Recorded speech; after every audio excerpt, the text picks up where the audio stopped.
Hello friends, நான் தான் உங்கள் சிம்மா பேசுகிறேன். அதாவது இந்த வீடியோவில் எதை பற்றி பார்க்க போகிறோம் அப்படின்னா, நம்ம முதல்வர் விஜயோடைய ஜாதகத்தை பற்றி தான் டீட்டெயில்டாக அனலைஸ் பண்ண போகிறோம். அதாவது இன்றைய காலகட்டத்தில் நிறைய பேர் சொல்லிட்டு இருக்காங்க, இப்போ அடுத்த 4-5 மாதமே தாக்கு பிடிக்க முடியாது, இல்லை தாக்கு பிடிச்சாலும் அடுத்த தடவை வர முடியாது, அப்படி இப்படின்னு நிறைய பேர் நிறைய விஷயங்கள் சொல்லிட்டு இருக்காங்க. விஜய் சாரோட ஃப்யூச்சர் எப்படி இருக்க போகுது அப்படின்றத பற்றியும், இது எதனால் விஜய் சார் சிஎம் ஆனார், குறிப்பாக இந்த வயதில் இந்த 52 வயசு நடக்கும்போது விஜய் சார் எதனால் முதல்வர் ஆனார், இந்த மாதிரி அவருடைய ஜாதகத்தை வச்சு தெளிவாக எக்ஸ்பிளைன் பண்ண போகிறேன். குறிப்பாக எதனால் மற்றவங்களால செய்ய முடியாதது இவர் செஞ்சார், இந்த மாதிரி எல்லா விஷயத்தை பற்றியும் டீட்டெயிலாக சொல்ல போகிறேன். அதாவது 2013, 14, 15 இந்த ஆண்டுகளில் ரொம்ப தீவிரமாக ஜோதிட ஆராய்ச்சி நிறைய ஜாதகத்தெல்லாம் எடுத்து போட்டு ரிசர்ச் பண்ணிட்டு இருந்த காலகட்டம். நான் அப்போவே விஜய் சார் ஜாதகத்தை பார்த்து 2014, 15 எல்லாம் பார்த்து கணிச்சு வச்சுருந்தேன். அவர் கண்டிப்பாக ஃப்யூச்சரில் சிஎம் ஆவார் அப்படின்னு சொல்லிட்டு அப்பயே என்னோடய சர்க்கிளில் அந்த காலகட்டத்தில் இருந்த நண்பர்களுக்கு, ஜோதிடர்களுக்கு எல்லாருக்குமே தெரியும். ஆனால் நான் யூடியூப்பில் வீடியோவாக அதை பற்றியெல்லாம் பேசினது கிடையாது. இப்போ மே மாதம் 4ஆம் தேதி விஜய் நிறைய சீட்டு வின் பண்ணி முதல்வருக்கு உண்டான விஷயத்த ரெடி பண்ணிட்டார். ஸோ அப்போ சில பேர் கால் பண்ணி எனக்கு சொன்னாங்க, சார் நீங்கள் சொன்ன மாதிரியே நடந்துச்சு சார், விஜய் சார் சிஎம் ஆகிட்டார் அப்படின்னு நம்ம கிளைண்ட்ஸே ஃபோன் பண்ணி சொல்லிட்டு இருந்தாங்க. எனக்கே ஒன்றும் புரியல. நான் எப்போ சொன்னேன், நம்ம வீடியோவில் அரசியலை பற்றியோ அரசியல்வாதிகளை பற்றியோ இல்லை சினிமாக்காரங்களை பற்றியோ ஒரு வீடியோ கூட நம்ம போடவே மாட்டோமே, ஏன்னா அதில் ரொம்ப கவனமாக இருப்பேன். ஆனால் நம்ம சொன்னோன்னு சொல்லி எப்படி சொல்கிறாங்கன்னு எனக்கே புரியல. அப்புறம் வாட்ஸ்அப் எடுத்து ஓப்பன் பண்ணால் அதுலேயும் ஒரு 7-8 பேர் மெசேஜ் அனுப்பிச்சிருக்காங்க, சார் நீங்கள் 7 வருஷம் முன்னாடி சொன்னது இன்றைக்கி நடந்துருச்சு சார் அப்படின்ற மாதிரி விஷயம்லாம் சொன்னாங்க.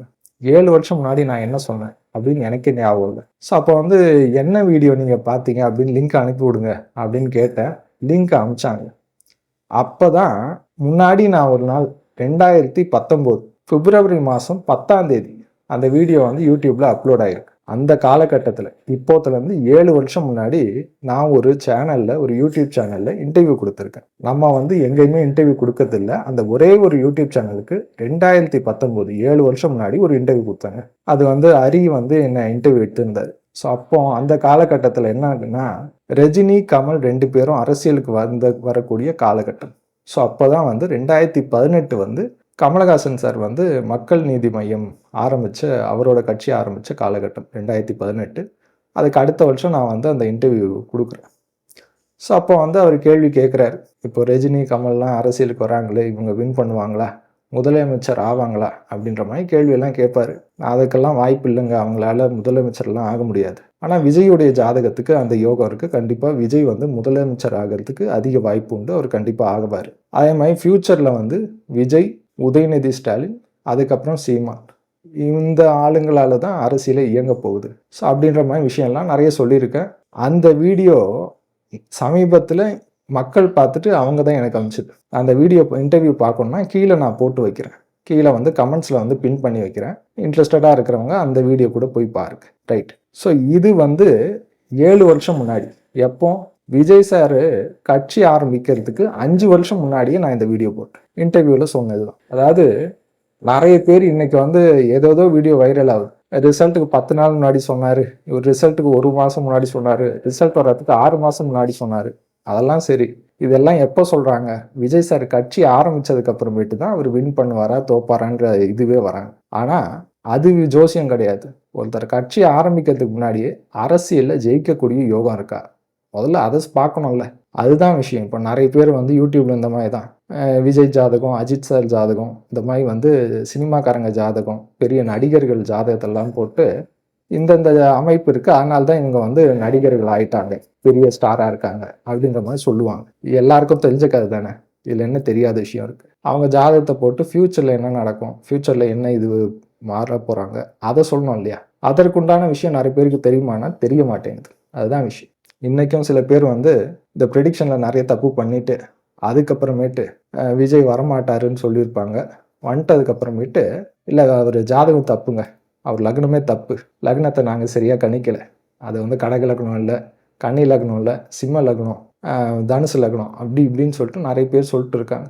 நான் உண்மையிலே இதை எப்படி தான் விஜய் வந்து ஃபியூச்சரில் முதலமைச்சர் ஆவார் அப்படின்றத கண்டுபிடிச்சேன். அது மட்டும் இல்லாமல் அவர் ஜாதகத்தை எந்த விதத்தில் நான் வந்து ரிசர்ச் பண்ணேன் அப்படின்றத டீட்டெயில்டாக இந்த வீடியோவில் சொல்ல போகிறேன். அது ஈஸியாக உங்களுக்கே புரிஞ்சிடும். ஒருத்தர் சிஎம் ஆகணும் அப்படின்னு கேட்குறாருன்னா முதல்ல அவர் ஜாதகத்தில் என்ன தெரியுமா பார்க்கணும்? நிறைய பேருக்கு இதுவே தெரியாது. சிஎம் ஒருத்தர் ஆகணும்னா சூரியனை பார்ப்பாங்க. சூரியன் பார்த்துட்டு சூரியன் அங்கே இருக்குங்க, உச்சங்க சூரியன், நீங்கள் சிஎம்ங்க அப்படின்ட்டுவாங்க. அப்படியெல்லாம் ஆகாது. அவ்வளோ ஈஸியான விஷயம் கிடையாது. அதாவது அந்த அரசாங்க பதவி, பெரிய அதிகாரம், இதை குறிக்கிறது சூரியன், டவுட்டே வேண்டாம். ஆனால் சூரியன்னா அந்த பதவி கிடைச்சதுக்கு அப்புறமேட்டு தான் சூரியன் அங்கே வேலை செய்யும். அந்த பதவி கிடைக்கிறதுக்கு முதல்ல இவங்க போனோம்ல, அரசியலுக்குள்ளே போய் மக்கள் கிட்ட ஓட்டு வாங்கி ஜெயிச்சு அதுக்கப்புறமேட்டு தானே அந்த பதவியில் வந்து உட்கார முடியும். அப்போ தானே அதிகாரமே கிடைக்கும். ஸோ அப்போ அதுதான் பார்க்கும். ஸோ அந்த கணக்குப்படி பார்த்தோம்னா அப்போ என்ன அங்கே வேலை நடக்குது அப்படின்றத புரிஞ்சாதான் இது புரியும். விஷயம் என்ன தெரியுமா? ஒரு ஜாதகத்தில் சிஎம் ஒருத்தர் ஆவாரா இல்லையா? இது முக்கியமான கேள்வி. ஒருத்தர் சிஎம் ஆவாரா இல்லையா அப்படின்னா எதை வச்சு கண்டுபிடிப்பீங்க? நிறைய பேர் யூடியூப்ல என்னென்னமோ ஜோசியக்காரங்க வீடியோ போடுறாங்க. ஆனால் இந்த ஒரு விஷயம், பேசிக் விஷயத்தை யாராவது சொன்னாங்களான்னா யாருக்கும் ஏன்னா சொல்ல தெரியாது, அதுதான் யதார்த்தம். ஆனால் நான் அப்படி இல்லை.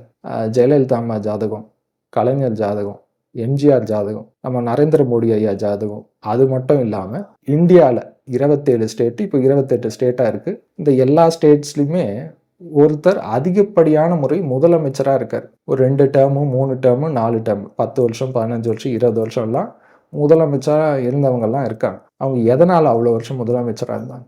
இது எல்லாத்தையும் பற்றி நான் டீட்டெயில்டாக 10 வருஷம் முன்னாடி ரிசர்ச் பண்ணிட்டேன். 2014, 15 காலகட்டம், 11, 12 வருஷம் முன்னாடி ரிசர்ச் பண்ணிட்டேன். ஸோ அப்போ நான் கண்டுபிடிச்சது ஒரே ஒரு விஷயம்தான். ஒரு 2 கிரகம் சம்பந்தம் இல்லாமல் ஒருத்தரால் நீண்ட நாள் சிஎம்மாக உட்காரவே முடியாது. என்ன தெரியுமா? ஒருத்தர் சிஎம் ஆகணும்னா முதல்ல அவர் தளபதியாக இருக்கும். என்னங்க தளபதி? விஜய்க்கு வேற இளைய தளபதின்னு பட்டம் இருக்குது, இப்போ தளபதியும் மாற்றிட்டாங்க. அந்த தளபதியா அப்படின்னா அந்த தளபதி பட்டம் கிடைச்சதும் அந்த கிரகம் தான் காரணம். அதாவது தளபதினா யார்? ஒருத்தர் ராஜா இருப்பார். ராஜா வந்து இன்னொரு நாட்டோட போர் புரியணும் அப்படின்னா ராஜாக்கெல்லாம் பெருசாக தெரியாது, விவரம் தெரியாது. தளபதியை கூப்பிட்டு சொல்லுவார். தளபதி, சேனாதிபதி அதெல்லாம் சொல்லுவாங்க. கமாண்டர்னு இங்கிலீஷில் சொல்லலாம். அவரை கூப்பிட்டு சொல்லுவார், நம்ம வந்து இந்த எதிரி நாட்டை வந்து தோற்கடிக்கணும், போருக்கு போடணும். நம்மளால் வின் பண்ண முடியுமா? வின் பண்ணணும்னா என்ன பண்ணணும்? அதற்குண்டான யுத்திகள் என்ன?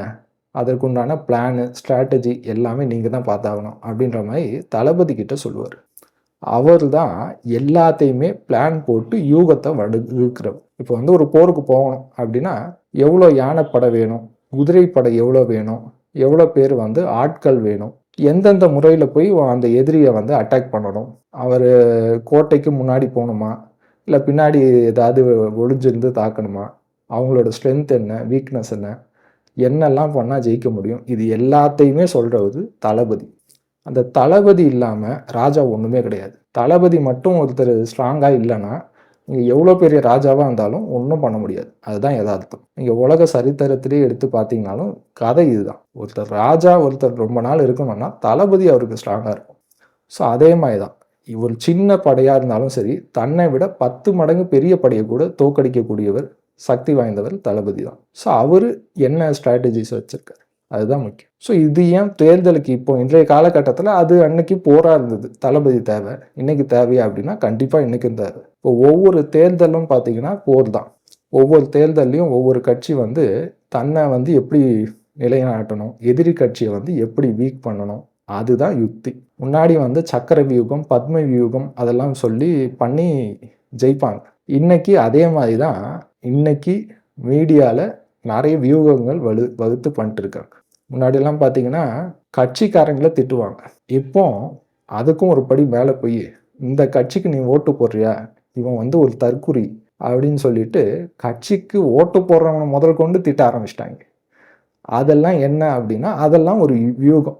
ஒருத்தர் உட்காந்து சொல்கிறாரு, நிறைய பேர் உட்காந்து சொல்கிறாங்க, விஜயால் 10 சீட்டு கூட ஜெயிக்க முடியாதுங்க, அவர் ஜெயிச்சாச்சுன்னா நான் அரசியலே பேச மாட்டேன் அப்படின்ற லெவலுக்கெல்லாம் பெரிய ஜேர்னலிஸ்ட் எல்லாம் சொல்கிறாங்க. அதெல்லாம் என்ன அப்படின்னா அது ஒரு வியூகம். இப்போ இந்த மாதிரி நிறைய பேர் சொல்லிட்டாங்கன்னா நிறைய பேர் விஜய்க்கு எதுக்கு ஓட்டு போட்டுக்கிட்டு அவர் எப்படியும் ஜெயிக்க மாட்டார் அப்படின்னு சொல்லிட்டு மற்ற கட்சிக்கு போடுவாங்கல்ல, அதுதான் வியூகம். ஸோ இந்த மாதிரி நிறைய ஸ்ட்ராட்டஜிஸ் பண்ணக்கூடியது தான் தளபதி. அந்த தளபதி ஜோதிடத்தில் யார் தெரியுமா? செவ்வாய். அது முதன்மையான கிரகம் செவ்வாய். ரைட்டு. இப்போ இந்த மாதிரி பிளானு, ஸ்ட்ராட்டஜிஸ் எல்லாம் போடுறாங்க. ரைட்டு. இது மட்டும் போதுமானா போதாது. மக்கள் வந்து ஓட்டு போடணும். மக்கள் வந்து எப்போ ஓட்டு போடுவாங்க? முதல் விஷயம் நம்மளை வந்து பிடிச்சிருக்கணும். இன்னைக்கு நிறைய பேர் வந்து விஜய்க்கு ஓட்டு போட்டிருக்காங்க. எதனாலங்க விஜய்க்கு ஓட்டு போட்டிருக்கீங்க? அவங்களோட கருத்தியல் பிடிச்சிருக்கா? கொள்கை பிடிச்சிருக்கா? அதெல்லாம் ஒன்றும் இல்லைங்க. எனக்கு விஜய் ரொம்ப பிடிக்குங்க. அதுதான் விஷயம்.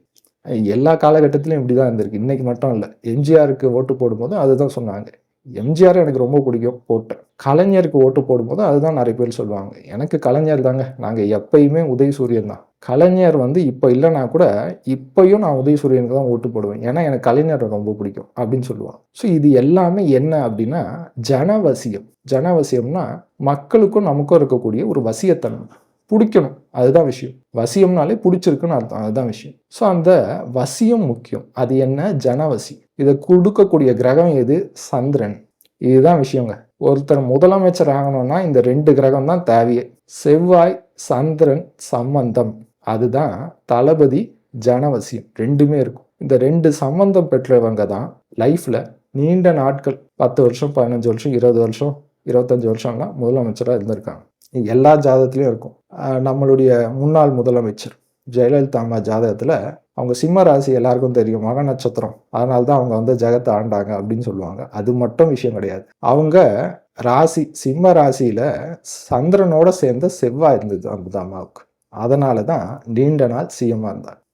கலைஞர் ஜாதகத்தை எடுத்து பார்த்தோம்னா அவருக்கு செவ்வாய் உச்சம், சந்திரன் உச்சம். அந்த உச்சம் பெற்ற சந்திரன் எங்க இருக்கு அப்படின்னா செவ்வாய் சாரம், செவ்வாயுடைய நட்சத்திரமாகிய மிருகசிரீஷ நட்சத்திரத்துல சந்திரன் இருக்கும் கலைஞர் ஜாதகத்துல. ஸோ அதனால நீண்ட நாள் சிஎம்மா இருந்தார். எம்ஜிஆர் ஜாதகத்தை எடுத்து பார்த்தோம்னா உச்சம் பெற்ற செவ்வாய் சந்திரனோட சாரம் திருவோண நட்சத்திரத்துல இருக்கும். ஸோ அதனால தான் எம்ஜிஆர் இருக்கிற வரைக்கும் அவர் தான் சிஎம்மா இருந்தார். ஸோ இந்த மாதிரி நரேந்திர மோடி அவருடைய ஜாதகத்தை எடுத்து பார்த்தீங்கன்னா அவர் விருச்சிக ராசி, எல்லாருக்கும் தெரிஞ்சது. அந்த விருச்சிகத்துல சந்திரன் மட்டும் இல்லை செவ்வாயும் சேர்ந்திருந்தது. அதனால தான் நீண்ட நாட்கள் முதலமைச்சராக இருந்து பிரதமராகவும் நீண்ட நாட்கள் இன்னைக்கும் இருக்கார். ஸோ இது எல்லாமே என்னன்னா தளபதியாகவும் இருக்கணும், ஜனவசியமும் இருக்கணும். இந்த 2 விஷயம் இருந்தால் மட்டும்தான் ஒருத்தர் அரசியலில் சாதிக்க முடியும், ஜெயிக்க முடியும். அது விஜய் ஜாதகத்தில் இருக்காங்க அப்படின்னா கண்டிப்பாக இருக்கு. அவர் கடகராசி, ராசியில சந்திரனும் சேர்ந்து இருக்கு. சந்திரன் செவ்வாய் சேர்க்க உண்டு விஜய் ஜாதகத்தில். ஸோ அதனால எனக்கு 10-11 வருஷம் முன்னாடியே தெரியும் இவர் சிஎம் ஆவார். சிஎம் ஆனார்னா இது ஏதோ ஒரு 5 வருஷம் சிஎம்மா இருந்துட்டு போறதெல்லாம் இல்லை. 10 வருஷம் 15-20 வருஷம் நீண்ட நாட்கள் கண்டிப்பாக உறுதியாக சிஎம்மா இருப்பார். அதில் டவுட்டே வேண்டாம். ஸோ அந்த மாதிரியான ஜாதக அமைப்பு. நான் உதயநிதியும் நம்பினேன். ஏன்னா உதயநிதி ஜாதகத்தில் அவர் கடகராசியில செவ்வாய், அதாவது கடகம்னாலே சந்திரனோட வீடு, சந்திரனோட வீட்டில் செவ்வாய் இருக்கும். ஸோ அதனால ஜனவசியம் வந்து இவருக்கும் கொஞ்சம் நல்லாவே இருக்கும். ஸோ இதுதான் விஷயங்க. ஸோ இதை வச்சு தான் நான் ரிசர்ச் பண்ணேன். அதுவும் இந்த பீரியடு, குறிப்பாக இந்த காலகட்டம் 52வது வயசுல எப்படி சிஎம் ஆறு. விஜய் சார் சிஎம் ஆகும்போது 51 வயது 10 மாதம். இதுதான் அவரோட விஷயம். ஸோ இது எப்படி நான் ரிசர்ச் பண்ணேன்? விஜய் சாரோட ஜாதகத்தை காட்டுங்க, எப்படி தாங்க பண்ணோம், எப்படி பார்த்தோம், எப்படி கண்டுபிடிச்சிங்க அப்படின்னு பார்த்தோன்னா இன்னும் நிறைய விஷயம் இருக்கு. அவர் ஃபியூச்சரை பற்றியும் தெளிவாக சொல்லிடலாம். இப்போ ஸ்க்ரீனில் வந்து அவர் ஜாதகம் தெரியும், பாருங்க. அவர் 22ஆம் தேதி ஜூன் மாதம் 1974 74 பிறந்திருக்கார். அவர் ஜாதகத்தை பார்த்தீங்கனாலே உங்களுக்கு ஈஸியாக புரியும் என்னென்ன கிரகம் எங்கெல்லாம் இருக்குது அப்படின்னு சொல்லிட்டு. கும்பராசியில் குரு பகவான் இருக்கார். கும்பத்தில் அவருக்கு குரு இருக்குது. ரிஷபத்தில் சுக்கிரனும் கேதுவும் இருக்குது. மிதுன ராசியில் சூரியன் புதன் சனி இருக்குது. அடுத்தது கடகராசியில் சந்திரன் செவ்வாய், அதுதான் அந்த ஜனவசியத்தை சொல்லக்கூடிய கிரகம். சந்திரன் செவ்வாய் கடகத்தில் இருக்குது. அப்புறம் விருச்சிகத்தில் ராகுங்க. இதுதான் அவர் ஜாதகம். லக்னம் வந்து இப்போ ஜஸ்ட் போடும்போது ஒரு குத்துமதிப்பாக டைம் போடும்போது மகர லக்னம் வந்தது. ஆனால் அவர் லக்னம் என்ன அப்படின்றது தெரியாது. ரிசர்ச் பண்ணும்போதும் அவர் லக்னத்தை போட்டு குழப்பிக்கல, தெரியல, விட்டுட்டேன். இன்னைக்கும் அவர் லக்னம் என்ன அப்படின்ற மாதிரி அது ஒரு பெரிய குழப்பமாகவே இருக்கு நிறைய ஜோசியர்களுக்கு. ஸோ அதனால இன்னைக்கும் லக்னத்தை போட்டு குழப்பிக்க வேண்டிய அவசியமே இல்லை. லக்னமே இல்லாமல் இந்த ஜாதகத்தை எப்படி ரிசர்ச் பண்ணுறது அப்படின்னு தெளிவாக சொல்கிறேன். நிறைய பேருக்கு லக்னம் தானே பிரச்சனையாக இருக்குது, லக்னத்தை தூக்கி போடுங்க, லக்னம் இல்லாமல் ஜாதகத்தை பாருங்க, அப்படிலாம் பார்க்க தெரியாதுங்க அப்படின்னா உங்களுக்கு ஜோசியம் தெரியாதுன்னு அர்த்தங்க. அதுதான் விஷயம். லக்னமே இல்லாமல் சிம்பிளான விஷயம்லாம் இருக்குங்க ஜோதிட சாஸ்திரத்தில். ஒருத்தர் ஒரு வயசுல என்ன விஷயம் பண்ணுவார், என்ன சாதிப்பார் அப்படின்றது ஈஸியாக சொல்ல முடியும். இப்போ இன்னும் ஸ்க்ரீனில் பாருங்க. இந்த இது இப்போ ஒருத்தர் பிறக்கிறார். இப்போ விஜய் சார் பிறந்திருக்கார். அவருக்கு 1 வயசு ஆகிற வரைக்கும் மீனராசி வேலை செய்யும். அதாவது அவர் இது எதை வச்சு நம்ம பார்க்கணும் அப்படின்னா ஜீவகாரகன் குருங்க. குரு எந்த வீட்டில் இருக்கு அது ரொம்ப முக்கியமான விஷயம். அந்த குரு இருக்கிற வீட்டுக்கு அடுத்த வீடு, அவர் பிறந்ததுலேருந்து 1 வயசு கம்ப்ளீட் ஆகுற வரைக்கும் அடுத்த வீடு வேலை செய்யும். இப்போ அவர் வந்து குரு வந்து கும்பராசியில், ஸோ அதனால மீன ராசி வேலை செய்யும். அடுத்தது 2 வயசு, அந்த 1 வயசுல இருந்து 2 வயசு வரைக்கும் மேஷம் வேலை செய்யும். அப்புறம் 2 வயசுலேருந்து 3 வயசு வரைக்கும் ரிஷபம் வேலை செய்யும். 3 வயசுலேருந்து 4 வயசு வரைக்கும் மிதுனம் வேலை செய்யும். இந்த மாதிரி தான் ஒவ்வொரு வயசு. இப்போ நம்ம கரெக்டாக எடுத்துகிட்டு போட்டோம்னா குரு இருக்கிற வீடு அந்த கும்பத்தில் வரும்போது 12 வயசு, அப்புறம் திருப்பி ரிப்பீட் அப்படியே சர்க்கிள் தான். மீனம் வரும்போது 13, மேஷம் 14, ரிஷபம் 15, இப்படியே சர்க்கிள் வாங்க. இதுதான் விஷயங்க. இப்போ இதில் நம்ம என்ன தெரியுமா பார்க்கணும், இவர் சிஎம் ஆகணும். சிஎம்னா என்ன, அரசாங்க பதவி, அரசாங்கத்தில் அதிகாரத்தில் வரும். ஸோ அப்போ அது என்ன வீடு பார்க்கணும்னா மிதுனம் மட்டும் பார்த்தாலே போதும், அதுதான் நமக்கு தேவை. இப்போ மிதுனத்தில் அது ஏன்னா மிதுனத்தில் தான் இவருக்கு சூரியன் இருக்கு. சூரியன் புதன் சனி 3 கிரகம் மிதுன ராசியில் இருக்குங்க. ஸோ அப்போ அதில் குறிப்பிட்டு இருக்கக்கூடிய காலம் வயசு பாருங்க, 4 வயசு, 16 வயசு, 28 வயசு, 40 வயசு, 52 வயசு, 64 வயசு, 64ஓட நிறுத்திக்கிட்டேன், 76 போட்டுக்கிறோம். ஸோ இந்த மாதிரி 12 வருஷத்துக்கு ஒரு தடவை மிதுனம் ஆக்டிவேட் ஆகும். அவர் மிதுனம் ஆக்டிவேட் ஆகும்போது அவருக்கு அரசியல் அரசாங்கம் சார்ந்த விஷயங்கள் கண்டிப்பாக நடக்கும் அவர் வாழ்க்கையில். ஸோ இப்போ பார்க்கலாம், ரிசர்ச் ஆரம்பிக்கும் போது அவருக்கு முதல்ல 4, 16, 4 வயசு 16 வயசெல்லாம் சின்ன பையன். ஸோ அப்போ வந்து நம்ம சின்ன பையனுக்கு என்ன சொல்றது, ஒன்றும் சொல்லக்கூடாது. அப்போ வந்து 4 வயசுல விளையாடிட்டு இருந்திருப்பாரு, 16 வயசுல ஸ்கூலுக்கு போயிருந்திருப்பாரு, அவ்வளோதான் விஷயம். ரைட்டு, அடுத்தது வாங்க. அப்போ 4, 16 முடிஞ்சதுக்கப்புறம் 28 வயசு. 28 வயசுல அவர் என்ன பண்ணார், விஜய் சார் வந்து 28 வயசுல என்ன பண்ணார்? அதுக்கு முன்னாடி அவர் நிறைய படம் நடிச்சிருந்தார். 28 வயசுக்கு முன்னாடி 28வது வயசுல ஒரு படம் ரிலீஸ் ஆச்சுங்க. அவருக்கு 27 வயசு 9 மாசம் நடக்கும்போது தமிழன் அப்படின்ற படம் ரிலீஸ் ஆயிடுச்சு. 2002 தமிழன் படம். அந்த தமிழன் படம் முன்னாடி விஜய் சார் நடித்த படத்துக்கும் இந்த படத்துக்கும் நிறைய வித்தியாசம் இருக்கு. என்ன, முன்னாடி வந்து நிறைய வந்து லவ் சப்ஜெக்ட் நடிப்பார், ரொம்ப லவ்வர் பாய் மாதிரி இருப்பார். ஆனால் இந்த தமிழன் படம் ரொம்ப சீரியஸான படம். அரசாங்கம், அதுவும் குறிப்பாக இந்த நீதித்துறை, சட்டத்துறை, இதில் என்னெல்லாம் விஷயம் இருக்குது, இதில் என்ன தப்பாக இருக்குது, என்ன ரைட்டாக இருக்குது, இதை எப்படி இது பண்ணலாம் அப்படின்ற விஷயங்கள்லாம் அந்த காலகட்டத்தில் அந்த 28வது வயசில் சீரியஸான அவர் வாழ்க்கையில் நடித்த ஒரு சொல்கிற மாதிரி ஒரு நல்ல சீரியஸான சோஷியல் மெசேஜ் சொல்லக்கூடிய படம் அதுதான். அது ஏங்க அந்த 28 வயசில் நடிக்கணும் அப்படின்னா, அந்த 28வது வயசில் தான் மிதுனம் அவருக்கு ஆக்டிவேட் ஆகுது. அந்த மிதுனம் என்னன்னு பார்த்தீங்கன்னா சூரியன் சனி புதன்.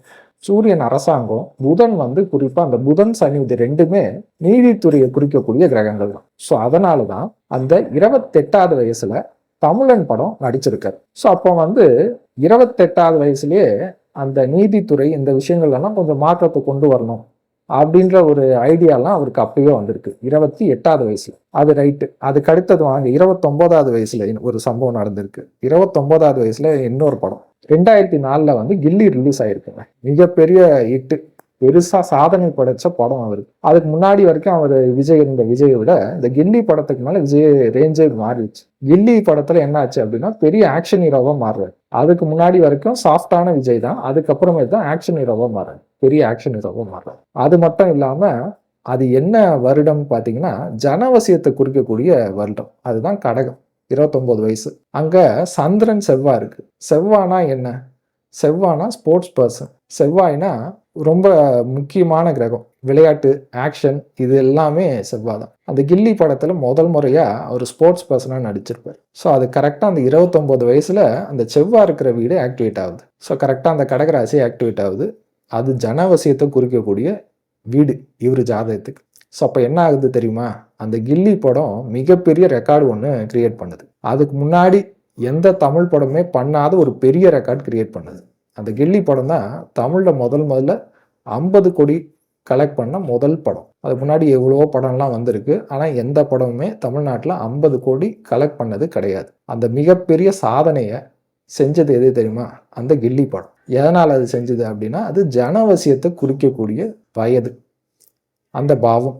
இப்போ கடகம் வந்து ஆக்டிவேட் ஆகிருக்கு. அவங்க தான் அவருக்கு சந்திரன் செவ்வாய் ரெண்டுமே இருக்குது. ஸோ அப்போ வந்து மிகப்பெரிய ஆக்ஷன் ஹீரோவாக வராரு, பிளாக் பஸ்டர் படம் ஆகுது, ஒரு தமிழ் திரையுலகத்தில் ஒரு சாதனையே செய்கிறார். அந்த ஜனவசியத்துடைய பவர் அப்போ உங்களுக்கு புரியும். ஸோ இந்த சம்பவம் அந்த வயசில் நடக்குதுங்க. அதுக்கு அடுத்தது பார்க்கலாம்.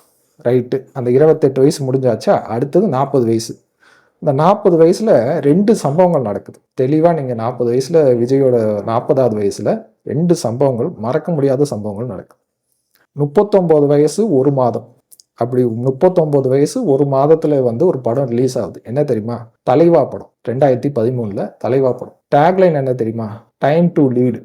அதுதான் டேக்லைன். ஸோ அப்போ வந்து அந்த படம் ரிலீஸ் ஆகும்போது அரசாங்கத்திலேருந்து பெரிய குடைச்சல். குறிப்பாக அன்னைக்கு ஆளுங்கட்சியாக இருந்த அதிமுகவால் கொஞ்சம் அந்த டேக்லைன்லாம் எடுத்தால் தான் படம் ரிலீஸ் பண்ணும் அப்படி இப்படின்னு பெரிய பிரச்சனை. ஸோ அப்போ வந்து அந்த படம் வந்து வேர்ல்டு வைடாக மற்ற கண்ட்ரிலாம் ரிலீஸ் ஆனாலும் தமிழ்நாட்டில் ஒரு 2 வாரம் கழிச்சு தான் ரிலீஸ் ஆகிற மாதிரி சுச்சுவேஷன் அந்த காலகட்டத்தில் இருந்தது. அது எதனால் அப்படின்னா, அந்த சூரியன் சனி இருந்தாலே அரசாங்கம் மூலிமா தொந்தரவு, பிரச்சனை, அரசியல் சார்ந்த விஷயங்கள் எல்லாமே நடக்கும். ஸோ அப்போ வந்து என்ன நடக்குது அப்படின்னா, இவர் அப்போவே முடிவெடுத்துட்டார். அதை சொல்லக்கூடியது தான் டைம் டு லீட் அப்படின்ற டேக்லைன் வந்து சும்மாலாம் வைக்கல, அதெல்லாம் பிளான் பண்ணி தான் வச்சுருக்காங்க. ஸோ அப்போவே நம்ம முதல்வர் வந்து நம்ம லீடு பண்ணி ஆகணும் அப்படின்ற ஐடியா வந்து மனநிலை வந்திருக்கும். ஸோ அதனால தான் அந்த டேக்லைனே வச்சாங்க. ஸோ அது வந்து 40வது வயசு, 39 வயது 1 மாதத்தில் அந்த சம்பவம் நடக்குது. அதுக்கு அடுத்தது இன்னொரு சம்பவம் அதே வயசில் 39 வயது 9 மாதம், 2014 ஏப்ரல் மாதம். அது என்ன நடக்குது அப்படின்னா, அன்றைய காலகட்டத்தில் பிரதமர் வேட்பாளர் யாரு அப்படின்னா நரேந்திர மோடி. அப்போதான் பிரைம் மினிஸ்டர் கேண்டிடேட். அவர் தமிழ்நாட்டுக்கு வந்து பிரச்சாரம் பண்றார். பிரச்சாரம் பண்ணும்போது விஜயை சந்திக்கணும் அப்படின்றது மோடியோட ஆசை. ஸோ அதனால விஜயை இன்வைட் பண்ணியிருக்காரு. சென்னைக்கு வரும்போது விஜயால் பார்க்க முடியல. ஏன்னா விஜய் வந்து அப்போ வேற ஹைதராபாத்ல எங்கேயோ ஷூட்டிங்ல இருந்தார். ஸோ அப்போ வந்து கோயம்புத்தூர்ல பிரச்சாரம் பண்ண நரேந்திர மோடி போயிருக்கும்போது விஜய் சார் வந்து பார்த்தார். இது குறிப்பிடத்தக்க முக்கியமான விஷயம். ஏன்னா சாதாரணமாக பிரைம் மினிஸ்டர் கேண்டிடேட் வந்து எல்லாரையும் சுற்றி பார்த்துட்டு போக மாட்டாங்க. அது குறிப்பாக அந்த காலகட்டத்தில் அரசாங்கத்தில் உச்ச பதவியை நோக்கி ஒருத்தர் போயிட்டு இருக்கார் நரேந்திர மோடி. இந்தியாவில் வந்து மிகப்பெரிய பதவினா எதுனா பிரைம் மினிஸ்டர், அது எல்லாருக்கும் தெரியும். அந்த பதவியை நோக்கி போயிட்டு இருக்கிறவரு யாரை கூப்பிட்டு பார்க்கணும்னு விருப்பப்படுறாரு? விஜயை பார்க்கணும்னு விருப்பப்படுறாரு. இது எந்த வயசுல நடக்குது? இந்த 40வது வயசு, 39 வயசு 9 மாதம். இதை எழுதி வச்சுக்கோங்க. 2014 ஏப்ரல் மாதம் இந்த சம்பவம் நடக்குதுங்க. இதுதான் விஷயம். இந்த 2 விஷயம் பார்த்தாலே புரிஞ்சிடும். அதுக்கு அடுத்து வரக்கூடியது 52வது வயசு. 28வது வயசுல ஒரு சோஷியல் முக்கியமான ஒரு படம் எடுக்கிறாரு. இந்த சட்டத்துறையில் என்னெல்லாம் விஷயம் இருக்குது, அதை என்ன மாற்றணும், அதெல்லாம் பற்றி ஒரு படம் எடுக்கிறாரு. 40வது வயசில் 2 சம்பவங்கள், டைம் டு லீடுன்னு சொல்லி டேக்லைனோட படத்தை ரிலீஸ் பண்ணுறாரு. அது சிக்கலாகுது. இன்னொரு விஷயம், நரேந்திர மோடியை வந்து இவரை பார்க்குறாரு, பிரைம் மினிஸ்டர் கேண்டிடேட். இந்த 2 சம்பவங்களை போட்டிங்கனாலே புரிஞ்சிடும் 52வது வயசில் இவர் வாழ்க்கையில் என்ன நடக்க போகுது அப்படின்னு. 52வது வயசு, அது நான் சொல்கிறேன். 52க்கு முன்னாடி இன்னும் சில விஷயங்கள் இருக்குது. ரைட்டு. இப்போ வந்து இந்த 40வது வயசில் அந்த சம்பவம் முடிஞ்சாச்சு. ரைட்டு. அதுக்கு அடுத்தது 41வது வயசு, ஜனவசியம். இந்த 41வது வயசுல இன்னொரு படம் ரிலீஸ் ஆகுது, கத்தி. மிகப்பெரிய பிளாக் பஸ்டர் கத்தி. 40 வயசு 4 மாதம் இருக்கும்போது அது பெரிய பிளாக் பஸ்டர். ரைட்டு. இதுதான் நடந்த சம்பவங்கள். அதுக்கப்புறமேட்டு திருப்பி மிதுனம் எப்போ ஆக்டிவேட் ஆகும்? 52வது வயசு. அந்த 52வது வயசு தான் இப்போ. இந்த 52வது வயசுல விஜய் சார் வந்து தமிழ்நாட்டின் முதலமைச்சர் ஆயிட்டார். அதுதாங்க விஷயம். பார்த்தீங்களா, ஒரு ஜாதகத்தை ரிசர்ச் பண்ணுறது இதுதான். சரி, 52ல் ஆகிட்டாரு, 64 திருப்பி அந்த வீடு ஆக்டிவேட் ஆகுமே அப்படின்னா கண்டிப்பாக ஆக்டிவேட் ஆகும். அப்போ 64ல் என்ன ஆகுவார்? இவர் பிரைம் மினிஸ்டர் கேண்டிடேட்டு, பிரதமருக்கு உண்டான கேண்டிடேட்டு. பிரதமர் விஷயத்துக்கு இவர் போட்டி போடுவார். அந்த காலகட்டம் நல்லா இருக்கிற பட்சத்தில் கண்டிப்பாக வெற்றியும் அடைவார். இவருடைய 64வது வயசில் இந்திய பிரதமர் ஆகிறதுக்கு அதிகப்படியான வாய்ப்புகள் விஜய் சார் ஜாதகத்தில் நிச்சயமாக உண்டு. இதை எப்படி சொல்கிறோம் அப்படின்னா, இது உங்களுக்கே தெளிவாக காட்டிட்டேன் எந்தெந்த வயசில் எந்தெந்த சம்பவங்கள் நடக்கும். இப்போ ஒருவேளை இது கரெக்டாக இந்த 52 வயசுக்கு 2 வருஷம் முன்னாடி விஜய் சார் கட்சி ஆரம்பித்தார், அதனால முதலமைச்சர் ஆகிட்டார். இப்போ ஒருவேளை கட்சி ஆரம்பிக்கல, 2 வருஷம் முன்னாடி கட்சி ஆரம்பிக்கலாம், என்ன ஆயிருக்கும்? இந்த வருஷம் கட்சி ஆரம்பிச்சிருப்பார். 52வது வயசில் கட்சி ஆரம்பிச்சிருப்பார். அதுதான் விஷயம். 28வது வயசில் ஒரு விஷயம் நடக்குது. 40வது வயசில் 2 விஷயம் நடக்குது. அது குறிப்பாக டைம் டு லீடுன்னு சொல்லிட்டு டேக்லைன் வருது. அதுக்கப்புறமேட்டு அன்றைய பிரதமர் வேட்பாளர் வந்து விஜய் பார்த்துட்டு போறாரு. ஸோ அப்பவே வந்து பதவி வந்து விஜய் நோக்கி வருதுன்றது இதெல்லாம் சகுனம் அந்தந்த வயசுல காட்டுது பாருங்க. அதுக்கு அடுத்தது 52வது வயசு போட்டி போடுறாரு முதலமைச்சர். 64வது வயசுலயும் வருவாரு, பிரதமராக வருவார். அதுதான் விஜய் ஜாதகத்தில் இருக்க விஷயங்கள். ஸோ இப்போ இன்றைய தேதியில இன்னொரு விஷயம், இந்த ஜனநாயகன் படம் ரிலீஸ் ஆகலையேங்க. இது ஒரு பெரிய பிரச்சனையா இருக்கு அப்படின்னு சொல்லிட்டு இருக்கிறவங்களுக்கு. இப்போ விஜய் சாரோட பர்த்டே வரப்போகுது. 52 வயது முடிஞ்சு 53வது வயசு ஆரம்பிக்கும். இந்த ஜூன் 22ஆம் தேதி பிறந்த நாள். அதுக்கப்புறமேட்டு ஜனநாயகன் வந்ததுன்னா மிகப்பெரிய லெவலில் பிளாக் பஸ்டர், ஒரு பெரிய ரெக்கார்ட் கிரியேட் பண்ணும். காரணம் என்ன அப்படின்னா, இந்த 53 ஜனவசியத்தை குறிக்கக்கூடிய காலகட்டம். இந்த 2 பீரியடு மிகப்பெரிய காலகட்டம் அவருக்கு. அந்த 2 பீரியட்ல இந்த வயசுல வரும்போது மிகப்பெரிய லெவல்ல விஜய் சாருக்கு ஒரு பெரிய வளர்ச்சியை கண்டிப்பாக கொடுத்துட்டு தான் போகும். ஸோ இப்போ விஜய் வந்து முதலமைச்சர் ஆகிட்டார். இன்னும் எவ்வளோ நாள் நீடிப்பார்? இப்போ நிறைய பேர் சொல்கிறாங்க, ஐயோ தேர்தல் வந்து இன்னும் 6 மாதத்தில் வந்துடும், கலைச்சிருவாங்க, இன்னொரு அடுத்த வருஷம் தேர்தல் வந்துடும். வரட்டும், ஒரு பிரச்சனையும் இல்லை.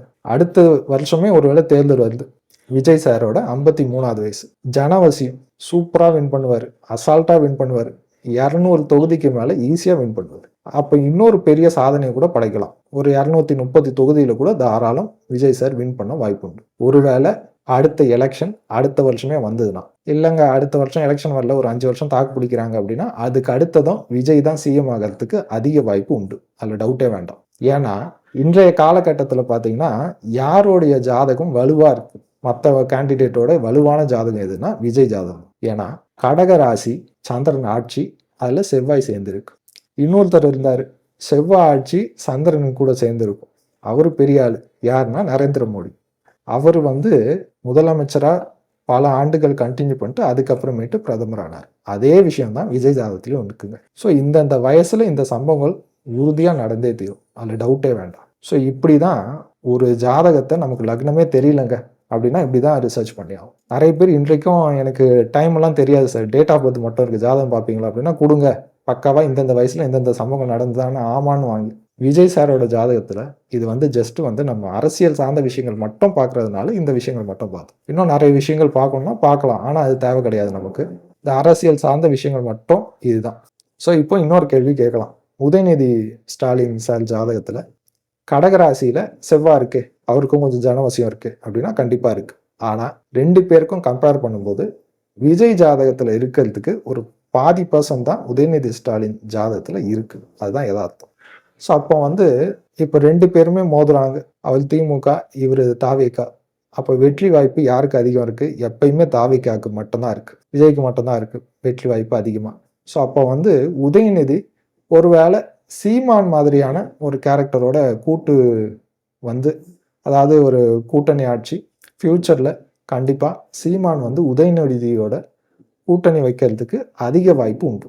காரணம் என்ன அப்படின்னா, இவங்க 2 பேர் ஜாதகத்துலேயும் ஒரு முன்ஜென்ம தொடர்பு உண்டு. அது வந்து அவங்க ஜாதகத்தை எக்ஸ்பிளைன் பண்ணால் உங்களுக்கு புரியும். ஸோ கண்டிப்பாக இன்னைக்கு இவங்க 2 பேரும் சேர வாய்ப்பே இல்லை அப்படின்னு சொல்லிட்டு இருந்தா கூட ஒரு 5 வருஷம் கழிச்சோ ஒரு 7-8 வருஷம் கழிச்சோ கண்டிப்பாக உதயநிதியும் சீமானும் இணைஞ்சு தான் விஜயை வந்து எதிர்கொள்வாங்க. அப்படிதான் இந்த அரசியல் களம் போக போகுதுங்க. இதுதான் விஷயம். ஸோ ஒரு ஜாதகத்தை பொறுத்த வரைக்கும் இவ்வளோ விஷயங்கள் இருக்குங்க. இப்படி தாங்க பார்க்கணும். ரிசர்ச்ன்றது இதுதாங்க. அதை விட்டுட்டு நான் வந்து இந்த டைமுன்னு நினச்சேன், லக்னம் மாறிடுச்சு, அதனால் இது தப்பாயிடுச்சு, இது எல்லாம் நான் ஒத்துக்க மாட்டேன், போட்டு அழிச்சிட்டு முதல்ல இருந்து போடுங்க, அப்போ தான் நான் ஜாதகத்தை பார்ப்பேன் அப்படின்னு சொல்கிறது இது தப்புங்க. ஸோ அது அந்த மாதிரி பண்ணுற விஷயம் இல்லை. இதை ஏன் குறிப்பாக நான் இன்றைக்கி இவ்வளோ டீட்டெயிலாக சொல்கிறேன்னா, ஜோசியம் வந்து இன்றைக்கி ரொம்ப காமெடி ஆகிடுச்சு.